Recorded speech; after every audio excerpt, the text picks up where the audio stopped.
I'm pretty good at this game. I'm not a max level, but I'm a pretty good shot. I'm medium. Yeah, that I feel like you're hustling us. We get to the end results. You have like the most kills, and 90% of them are headshots. Oh my god, no. You're hustling us. What did I get? Look, I'm on skill 76 compared to you guys. Okay, but you were pretty close with us when it came to headshots. So see, I told you. Watch, you're gonna have a bunch of headshots up there, and I was right. Out of the 76 kills, 50 of those were headshots. Oh, that's pretty good. After the Fall is more fun than it should be. Most people will sigh or groan when they see it's made by Vertigo Games, the same people who made Arizona Sunshine. But I love that game and this one. When I play with the squad, I feel like... Released on December 9th of 2021, After the Fall is a VR roguelite action shooter. After the Fall is set in an alternate timeline in LA during the 1980s where the world is in an ice age. With this ice age came these mutated zombies known as the Snow Breed. They drove humanity underground, and it's kind of like a bunker block subway station. I believe the wiki calls it a metro station. Even just looking around, you would think, like, with being driven underground, you would think that it would be like a fallout shelter, but no, we are reusing a metro station. You're a nobody. No, really. You're simply known as a runner, even when being saved at the beginning. Probably so they don't get attached to you when you don't make it back. I'm in danger! As a runner, you are tasked with going on quote-unquote harvest runs to collect, well, harvest, which is this orange glowy stuff the snow breed drop upon death. According to the wiki, they collect it to make booster shots that prevent survivors from freezing. I don't know how I feel about having anything injected in me that was harvested from a zombie, but video game logic, am I right? After the Fall is available on most VR platforms like the Quest 2 and 3, PlayStation VR, PC VR, and Pico 4. The only differences I notice between the platforms is the graphics and weapon collision. There was a little bit of the dark areas, so I don't own the PlayStation version myself, but I can tell you from Quest and PC, the dark areas in the PC, you'll have like a flashlight at the end of your gun. The Quest version, they just make the areas like brighter. So I could go on. But it basically boils down to graphics, really. Like, yes, there's a little bit of immersion stuff, but it mostly comes down to graphics and weapon collision. I personally, my highest account is on my Quest 3, even though I have it both on the PC and Quest. I've been playing it more on my Quest. So it's really up to you guys, whatever you have and whatever your preference. After the Fall is a nice pick up and play game that I enjoy playing after I get home from work. There's something that's so therapeutic about killing zombies in VR with other people who have the same goal as you, which is to shoot and loot, baby. It's not a traditional story-driven game by any means. You do get some bits and pieces through the radio, though, which usually gets drowned out by gunfire and other sounds, but it's there, I swear. There is a little bit of story. It's not, like a walking simulator where you gotta sit there and just listen to it. You get bits of it as you play through the game. As you start and calibrate your game, you'll be given a choice between a automatic reload or a manual, also known as advanced reloading. You could change this at any time, but I prefer the automatic, just because, the game gets very chaotic, pretty fast when you're going up in the, higher difficulties. When you're playing easy, or they call it survivor, if you're playing easy mode, the zombies basically walk a slug could probably outrun them. But as you get higher, there's more of them and they are much faster, they hit harder. I could go on, but nonetheless, I choose automatic, and it's pretty simple. So with automatic, all you do is you just press one button, it ejects the magazine, and then you pull the gun towards your chest and it automatically reloads it. When it comes to advanced reloading, so you still hit the button to eject the magazine, but you have to pull a magazine from your chest, load it into the gun, and then you still have to, depending on the gun, and if you are clean out of ammo, you are going to have to chamber that round back into the gun if you don't already still have one when you ejected it. So, I mean, yes, you do get a 50% bonus to your damage if you go with the manual reload. And if you're fast, like if you're using handguns or something, you know, that's a really quick motion. But as you get into the bigger guns, like the LMG, for example, there's a little bit more to reloading that than a handgun. And so, you know, those like 3 seconds or so that you're spending reloading your gun, you could easily get overwhelmed very fast by the amount of zombies and how fast they're coming at you on the higher difficulties. You start with the service pistol, but as you progress through the game and level up, you'll have access to the other 10. Like a couple of different shotguns and automatic rifles, just to quickly name some. I prefer the Tommy gun, hunting rifle, auto shotty, and assault carbine myself. You can hold a max of 4 guns, but can only hold 2 items at a time, 1 in each wrist. Ain't that some? You could still carry and throw items if your pockets are full, but it's kind of a drag. Like, you could turn like a 10-minute level into like 30 when you're hauling around all these items from safe room to safe room. So there's a handful of different enemies. There's your snowbreed. I think they're also called husks.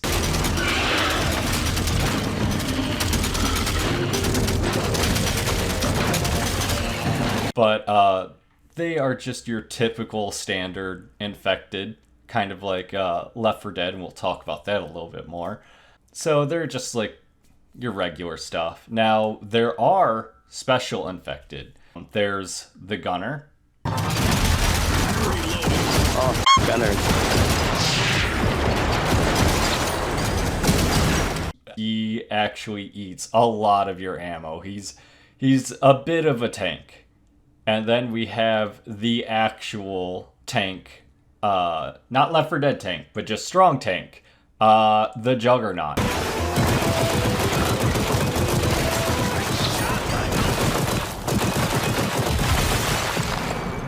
The Juggernaut is really tough as well. He takes a lot of ammo to bring down. Then we have the Charger.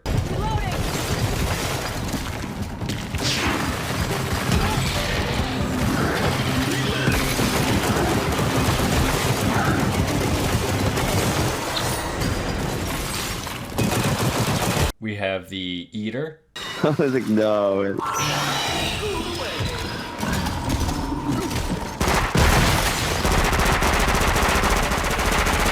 Yikes.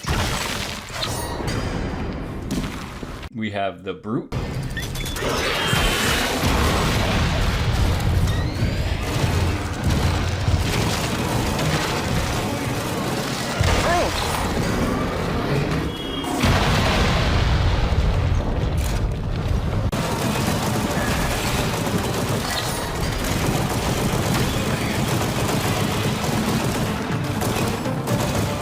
And then we have the Smasher. Smasher is kind of like the equivalent of the tank from Left 4 Dead.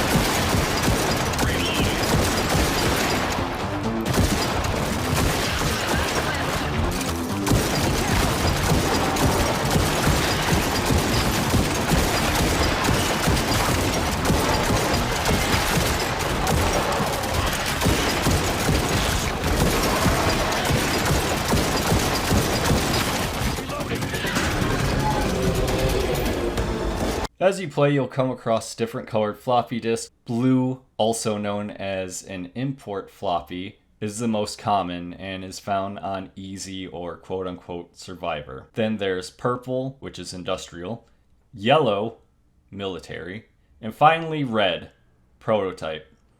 As you play and select your difficulties for each run, you'll see which color floppy is your possible reward. Be warned, getting the red floppies are only obtainable on the harder difficulties or long rounds of Horde mode.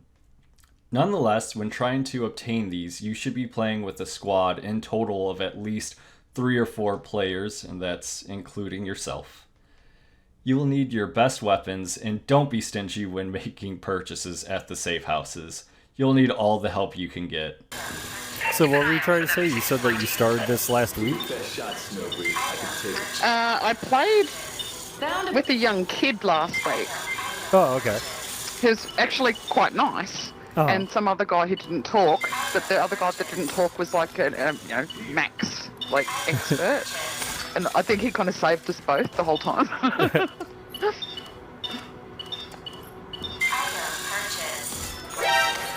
I almost forgot. Whatever floppy you find and make it back to a safe room, you can put that in the arcade machines in the game. Her name was Jade. No, wait. That was the name of the restaurant. Never mind. So even if you lose, you'll still be able to keep it as long as you remember to put those floppies in the machine before you ended up, passing away. But if you so happen to, die before putting those floppies in the machines, then, you kind of miss out on those. But those floppies are really important because they unlock blueprints.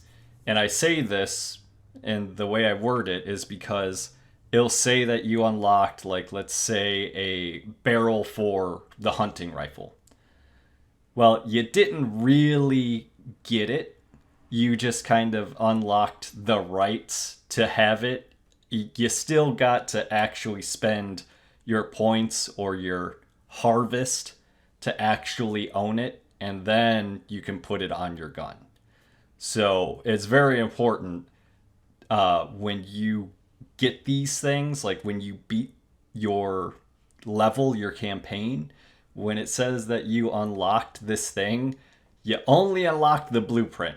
You still got to go over to the machine in the practice area and purchase it and then put it on your gun. It's not an automatic thing.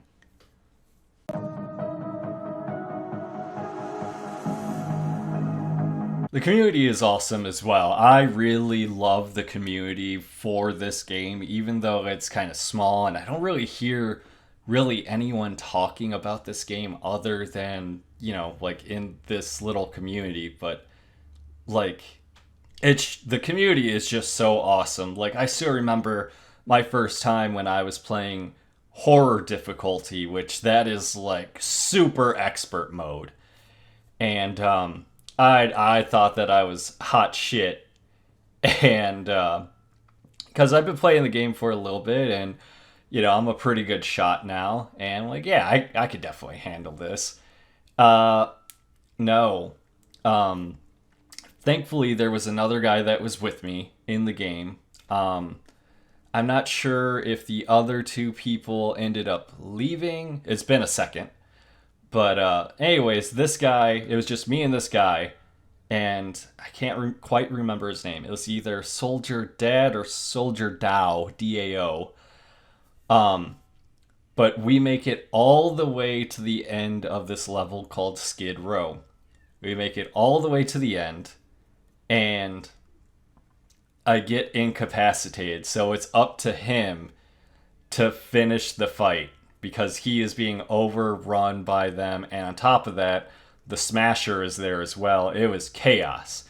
But he was running circles and zigzagging through all of them, and he did it. He freaking did it. He killed all the zombies, the Smasher. I eventually got revived because the round was over. And we start to walk into the room, and I'm not near the machines to leave the game yet. And I could tell that English was not his first language. And so he was trying to communicate to me, for me to take his guns. He threw them on the ground, looked at me, pointed at them, and then pointed at me and said, "My weapons, you want? Take? You take weapons?" My jaw was through the floor because, like, man, not only was I not expecting that, but these weapons were really powerful because I still had beginning junk, and these things were like maxed out. He gave me 2 golden hunting rifles and a golden auto shotgun. I had thanked him. I grabbed them. I threw whatever crappy weapons I had so I could keep those. I told him good game, and we ended the round there. And I still have those guns. And I played another game with people right after that, and they were like, "Whoa, hold up." Because they saw how low of a level I was, and they saw these golden weapons. They're like, "Those are clearly gifted." Dude, if you were to sell those, you'd get a lot of harvest for that. I'm like, nope. These are priceless to me. I'm keeping them. I don't care how much they're worth. This really cool guy gave them to me last game. I ain't getting rid of them. So that was really awesome. And there are people out there like that, and it's kind of hit and miss with some of the newbies in the game. There's some newbies that appreciate that, and then there's some that don't like that. They don't like being gifted these like god tier weapons because they're like, well, now I have nothing to strive for, and they'll make up BS like that, like, it kind of took the fun out of the game, or it spoiled it for me, or whatever. Like, no, I need those for a fighting chance in this damn game. You have no idea how hard this game actually gets, and you're like, oh, well, that's it, that's the game. No, you still have a lot of stuff to unlock. You need that. Shut up. Don't be mad that somebody gave you a really good weapon. Matter of fact, you can just, if you don't like it, you can just hang it up in the like training area. There's 2 walls that you can hang up guns that you can just like, it's like your armory. You could just hang them up there if you don't want them, or you could sell them if it's taking the fun out of it. But me, oh my god, I was over the moon. But yeah, man, there's even been sometimes where I really can sometimes, like, man, all I do is play this game by myself. None of my friends have the game. So I'm always playing with, well, essentially strangers online. But man, we really get cooking in that game when it comes down to it. Like, there'll be some games where, like, even though we don't know each other, we're like a 4-headed beast. Like back to back, like, I'll shoot somebody, like some zombie coming towards my teammate will shoot one coming from behind me. Like, we are always shooting and moving around in like a 360 degrees, like a Beyblade of bullets, and it's awesome. And I've even had a game where, I can't remember, I think it was Nightmare. I think it was Nightmare difficulty or horror, one of them. Nonetheless, I went through the whole campaign without taking any damage because we were just so in sync with fighting. And then I've also come across some funny guys as well. I still remember him. I don't quite remember his full screen name, but it was something Jack. And it was just so funny. This guy, it was me, Jack, and a third guy, and I believe a bot was our 4th player. So Jack goes up to the third guy, and he's trying to hold his hands over the other player's head, and he's like getting in his face, and he's like, "Look at me," and the third guy is just nodding his head. We're gonna fucking win, and he's just nodding like, "Huh?" And so I don't know if these guys were actually a duo and I was just witnessing this, or if this was just one of those like kindred spirit moments where they shared the same brain. But it was so funny seeing Jack and player 3 over here, and Jack even looked at him like, "Hey, do you want this gun?" And player 3 is kind of like, come on, you know you want it. It's better than the bullshit you got." And he looks at his gun, he holds it up in the air, and then he chucks it on the floor as hard as he can, bounces off the floor to the back of the safe room, and he picks up Jack's gun.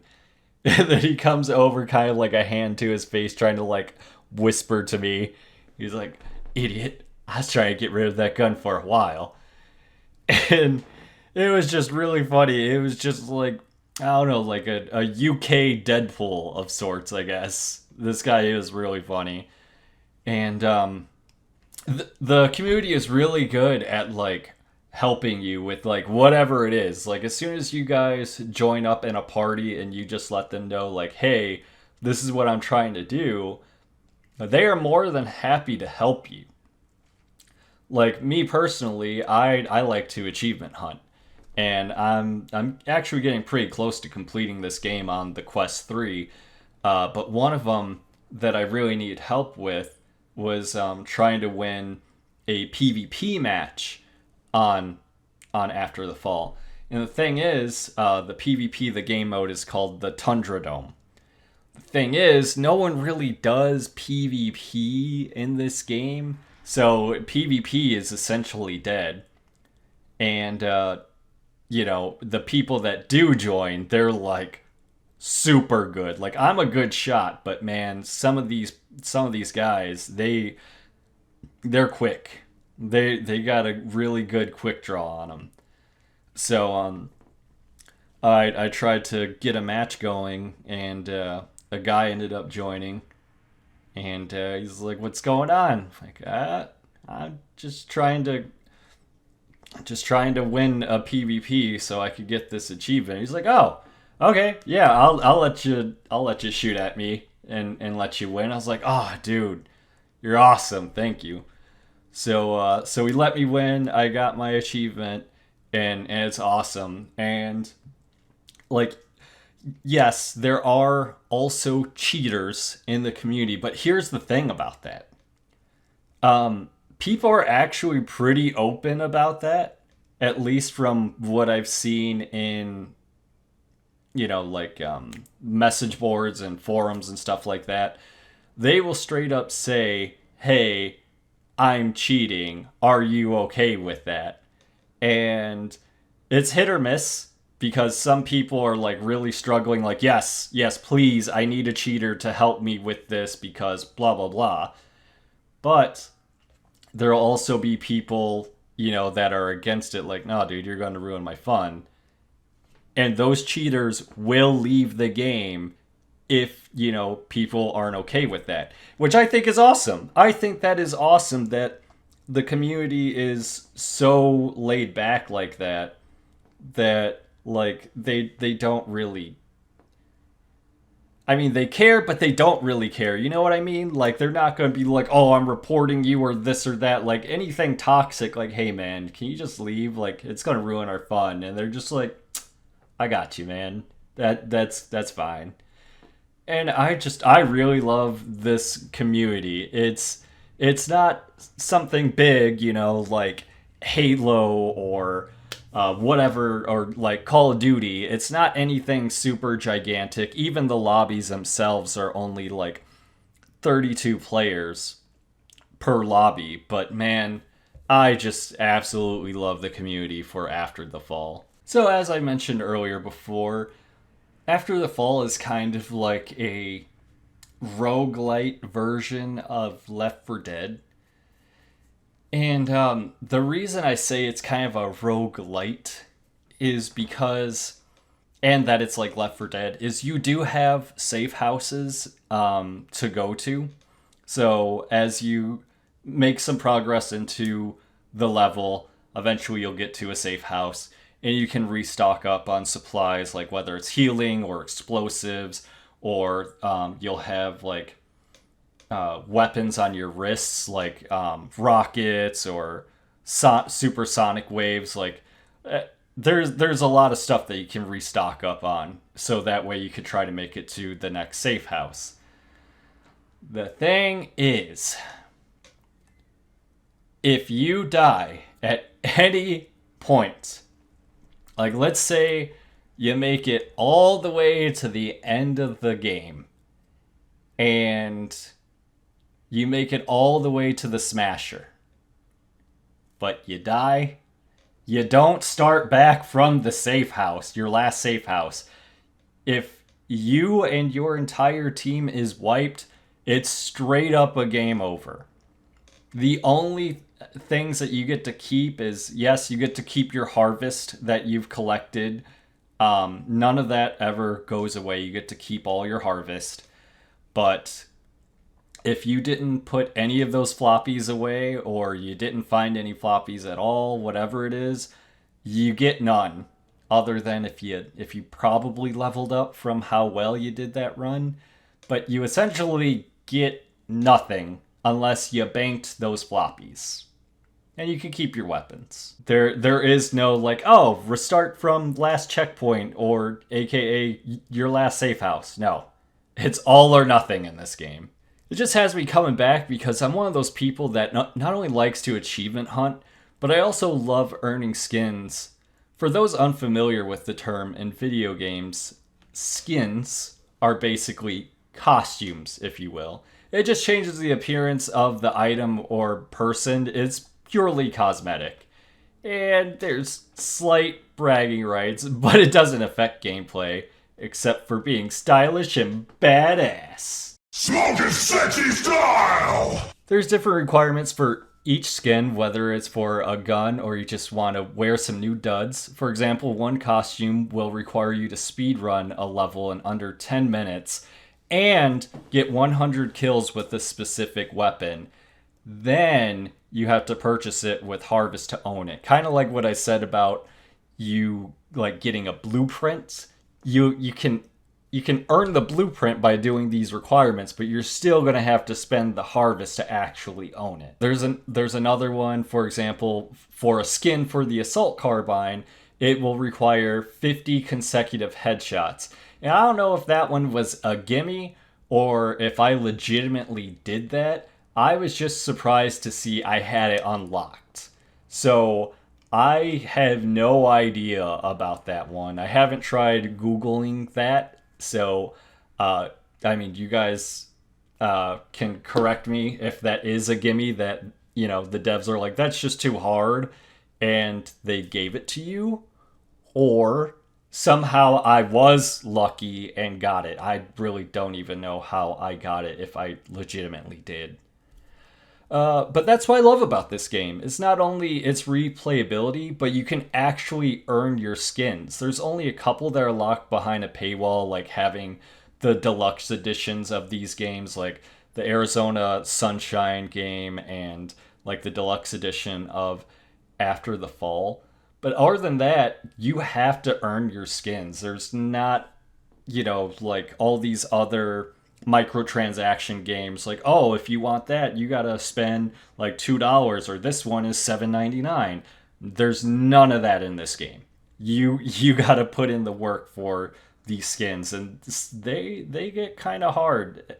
You'll find out as you get there. That's basically the end game. That's where I'm at right now, really, is doing mutated runs and trying to unlock skins. But I love it though, because it's kind of like the glory days of like the Halo games, the older Halo games, where you had to like Halo 3, where you had to have these achievements, you had to do these specific things to have this really cool armor. And I love that. And that is why After the Fall is so awesome. Thank you for watching. If you love this video, please like, subscribe. Share, tell me, comment, tell me what you guys like about this, or give me constructive criticism. I don't know. Thank you guys for watching.